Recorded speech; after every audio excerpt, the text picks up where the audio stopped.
শেরপুরের ঝিনাইগাতীতে বিএনপি জামাত সংঘর্ষে নিহত জামাত নেতা রেজাউল করিমের মরদেহ কিছুক্ষণ আগে শেরপুরের শ্রীবর্দী সরকারি কলেজ মাঠে নিয়ে আসা হয়েছে। এখানে জানাজার প্রস্তুতি চলছে। আমরা দেখছি যে ইতিমধ্যেই যারা জানাজার নামাজে অংশগ্রহণ করবেন তারা কিন্তু ইতিমধ্যেই কাতারে দাঁড়িয়ে গিয়েছেন এবং আমরা দেখছি যে প্রায় কানায় কানায় পূর্ণ হয়ে গেছে এই যে সরকারি ডিগ্রি কলেজ মাঠ, এই শ্রীবর্দী সরকারি কলেজ মাঠ কিন্তু এখন কানায় কানায় পূর্ণ। অর্থাৎ মাওলানা রেজাউল করিমের জানাজায় অংশগ্রহণ করার জন্য বিভিন্ন এলাকা থেকে লোকজন কিন্তু ছুটে এসেছেন এই জানাজার নামাজে অংশগ্রহণ করার জন্য। আমরা দেখেছি ময়মনসিংহ থেকে যখন জামাত নেতা মাওলানা রেজাউল করিমের মরদেহ শ্রীবর্দী শহরে প্রবেশ করে এখানকার জামাতের নেতাকর্মী সহ সর্বস্তরের মানুষ কিন্তু আবেগ আপ্লুত হয়ে পড়েন। আমরা দেখেছি জামাত নেতারা কান্নায় ভেঙে পড়েছেন, ছাত্র শিবিরের নেতারা কান্নায় ভেঙে পড়েছেন, নেতাকর্মীরা, এবং বিভিন্ন এলাকা থেকে কিন্তু জামাত শিবিরের নেতাকর্মী ছাড়াও বিভিন্ন দলের এবং সর্বস্তরের মানুষ কিন্তু অংশগ্রহণ করেছে আজকের এই যে জানাজার নামাজে। এবং এই মুহূর্তে জানাজার নামাজ শুরু হবে। আমরা দেখেছি যে এর আগে জামাত ছাত্র শিবির, এনসিপি, খেলাফত মজলিস সহ বিভিন্ন দলের নেতৃবৃন্দ কিন্তু এখানে বক্তব্য রেখেছেন। এখন জানাজার নামাজ শুরু হয়ে গেছে। আমরা চলে যাচ্ছি জানাজার নামাজে।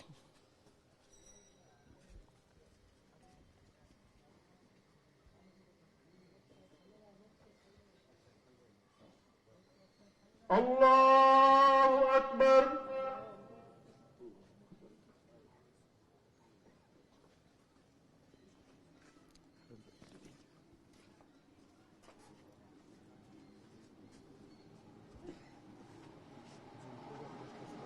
আল্লাহু আকবার।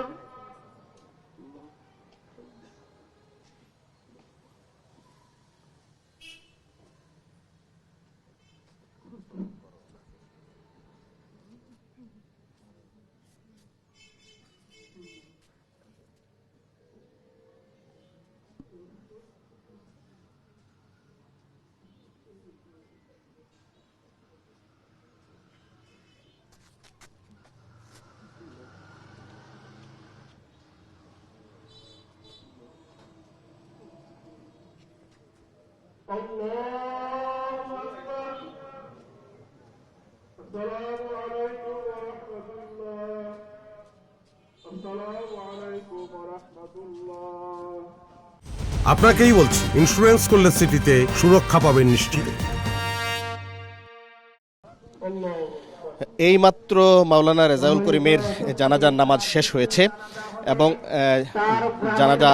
জানাজার নামাজে শেরপুরের শ্রীবর্দী সহ আশপাশের বিভিন্ন উপজেলার মানুষজন, সর্বস্তরের মানুষজন কিন্তু এই জানাজার নামাজে অংশগ্রহণ করেছেন এবং শেরপুরের শ্রীবর্দীর সরকারি কলেজ মাঠে এই জানাজা শেষ হয়েছে। আমরা দেখতে পাচ্ছি যে যারা জানাজার নামাজে অংশগ্রহণ করেছেন তারা নামাজ শেষ করে তারা কিন্তু বিভিন্ন গন্তব্যে চলে যাচ্ছেন এবং যে মরদেহ, সেই মরদেহ দেখার জন্য কিন্তু ভিড় করছেন। অর্থাৎ মাওলানা রেজাউল করিমের মরদেহ দেখার জন্য তারা কিন্তু মরদেহের সামনে ভিড় করেছেন এবং শেষ দেখাটা তারা দেখতে চান। এবং এখানে ব্যবস্থা করা হয়েছে যারা শেষবারের মতো মাওলানা রেজাউল করিমকে যেন দেখতে পারেন সেজন্য সবার জন্য কিন্তু উন্মুক্ত করে রাখা হয়েছে। এবং যারা আগে দেখতে পারেননি তারা কিন্তু এখন দেখার জন্য আবার আসছেন এবং তারা দেখছেন। এবং আমরা এখানে জানাজার নামাজে যারা অংশগ্রহণ করেছেন তারা যে বিষয়টি বলছেন যে তারা এই যে নৃশংসভাবে জামাত নেতা মাওলানা রেজাউল করিমকে হত্যা করা হয়েছে এর দৃষ্টান্তমূলক শাস্তি চান। যারা এই ঘটনার সাথে জড়িত তাদের প্রকৃত দোষী তাদের শাস্তি দাবি করেছেন এবং তারা ফাঁসির দাবি করেছেন। এবং একটি অভিযোগ এখান থেকে করা হচ্ছে, জামাত নেতারা কিন্তু বলছেন যে এই ঝিনাইগাতী থেকে যিনি বিএনপি থেকে নির্বাচন করছেন মাহমুদুল হক রুবেল, তার নির্দেশেই এই হত্যাকাণ্ড ঘটানো হয়েছে বলে জামাত নেতারা অভিযোগ করেছেন। এবং এ বিষয়ে সরকার এবং নির্বাচন কমিশনের কাছে তারা দাবি করেছেন যেন এই ঘটনার সুষ্ঠু বিচার হয়। এবং আরেকটি দাবি, এই জানাজার নামাজ থেকে জানাজার নামাজের আগে যারা জামাতের নেতা যারা বক্তব্য রেখেছেন তারা যে দাবিটি করেছেন, ঝিনাইগাতীর যিনি উপজেলা নির্বাহী কর্মকর্তা এবং ঝিনাইগাতী থানার যিনি ভারপ্রাপ্ত কর্মকর্তা এই দুইজনের অপসারণ দাবি করেছেন। তারা যেটি বলেছেন যে এই দুই কর্মকর্তার পক্ষপাতিত্বের কারণে এবং তারা সঠিকভাবে ব্যবস্থা নেওয়ার না কারণেই কিন্তু এই হত্যাকাণ্ডের মতো ঘটনাটি ঘটেছে এবং তারা নির্বাচন কমিশনের কাছে দাবি জানিয়েছেন ঝিনাইগাতী উপজেলা নির্বাহী কর্মকর্তা এবং ভারপ্রাপ্ত কর্মকর্তা তার এই দুই কর্মকর্তার অপসারণ চান এবং তারা একটি লেভেল প্লেইং ফিল্ডের কথা বলছেন যেখানে প্রশাসন সব দলের সব প্রার্থীর পক্ষে সমান আচরণ করবে এইরকম একটি প্রশাসন কিন্তু এখানতে দাবি জানানো হয়েছে। এখান থেকে তারা যেটি বলছেন যে এই দুই কর্মকর্তাকে অবিলম্বে প্রত্যাহার করা না হলে তারা বড় ধরনের কর্মসূচি দিবেন এই কথাও কিন্তু এখান থেকে বলেছেন। আমরা যদি একটু বলে রাখি যে আজকে দুপুরে জামাত নেতা মাওলানা রেজাউল হকের ময়নাতদন্ত সম্পন্ন হয় ময়মনসিংহ মেডিকেলে এবং দুপুর 2টায় ময়মনসিংহ মেডিকেল কলেজ থেকে অ্যাম্বুলেন্সে করে মরদেহ নিয়ে আসা হয় শ্রীবর্দীতে এবং শ্রীবর্দীতে বিকেল 4:30টার দিকে তার মরদেহ নিয়ে আসেন এখানে জামাত নেতা এবং তাদের পরিবারের সদস্যরা কিন্তু তার মরদেহ এই শেরপুরের শ্রীবর্দীতে নিয়ে আসেন এবং এরপর সরকারি কলেজ মাঠে নিয়ে আসা হয় এবং আমরা দেখেছি যে মাওলানা রেজাউল করিমের মরদেহ দেখার পর স্থানীয় যারা জামাত শিবিরের নেতাকর্মী রয়েছেন বা স্থানীয় মানুষজন রয়েছেন এবং তার স্বজনরা রয়েছেন তার মরদেহ দেখে কিন্তু কান্নায় ভেঙে পড়েন এবং আমরা তা দেখেছি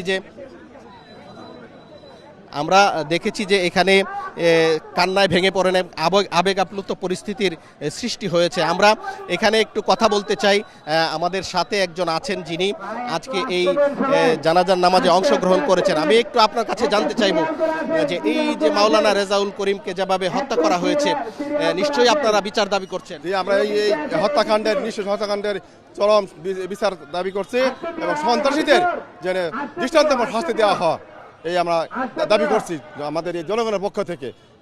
আর আমরা সাথে সাথে এই অবৈধ অযোগ্য ইউনোকে অবসরের দাবি জানাচ্ছি। এই ইনশাআল্লাহ আমরা একজনের সাথে কথা বলছিলাম, আমরা আরেকজনের সাথে একটু কথা বলতে চাই।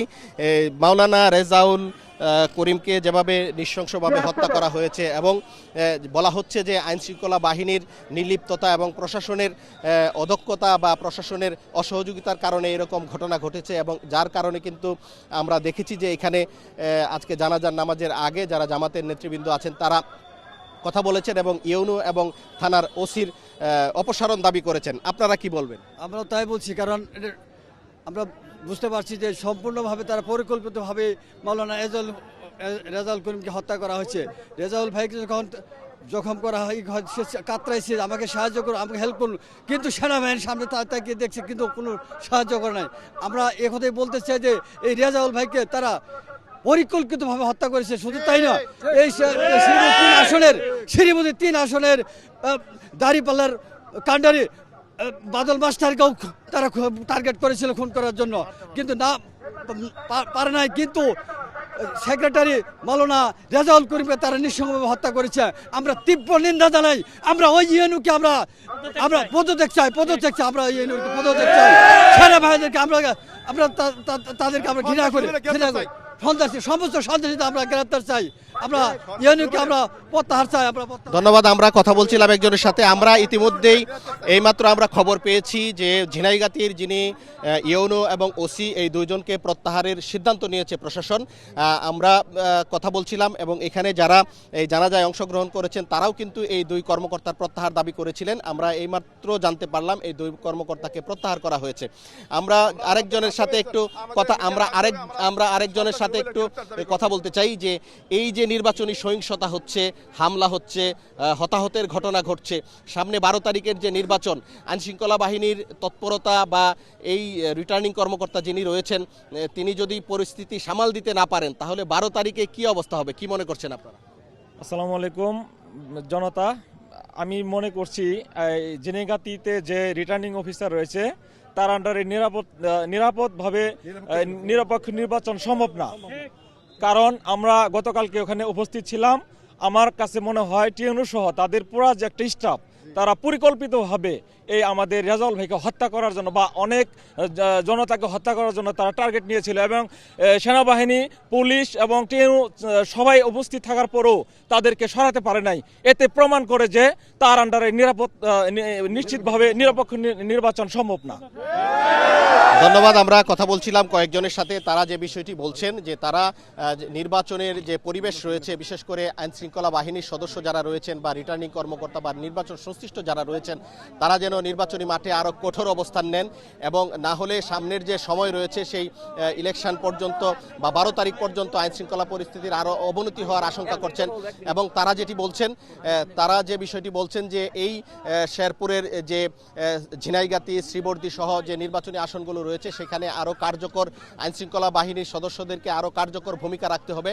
এবং তারা যে বিষয়টি বলছেন যে গতকালকের যে ঘটনাটি ঘটেছে এটি একেবারেই প্রশাসন এবং আইনশৃঙ্খলা বাহিনীর উদাসীনতায় বা দায়িত্বহীনতার কারণে এই ঘটনাটি ঘটেছে বলে তারা দাবি করেছেন বা তারা অভিযোগ করেছেন। এবং তারা একটি বিষয় বলছেন যে এখনই যদি প্রশাসন সঠিক অবস্থান না নেয় এবং লেভেল প্লেইং ফিল্ড সব প্রার্থীর জন্য সমান সুযোগ সুবিধা বা সমান অবস্থান তৈরি না করেন, তাহলে 12 তারিখের যে নির্বাচন সেই নির্বাচন সুষ্ঠু না হওয়ার একটা সংশয় কিন্তু তারা ব্যক্ত করেছেন। এবং তারা যেটি বলছেন আইনশৃঙ্খলা বাহিনী এবং প্রশাসনকে আরও কঠোর হতে হবে, তাদেরকে দায়িত্বশীল ভূমিকা রাখতে হবে, তাহলেই কিন্তু একবারে সুষ্ঠু নির্বাচন প্রতিষ্ঠা করা সম্ভব। বা না হলে জনগণের কিন্তু ভোট কেন্দ্রে যাওয়ার যে একটি অনাগ্রহ তৈরি হতে পারে, বিশৃঙ্খল পরিস্থিতি থাকলে ভোটারের উপস্থিতি কমে যেতে পারে বলে তারা আশঙ্কা করছেন।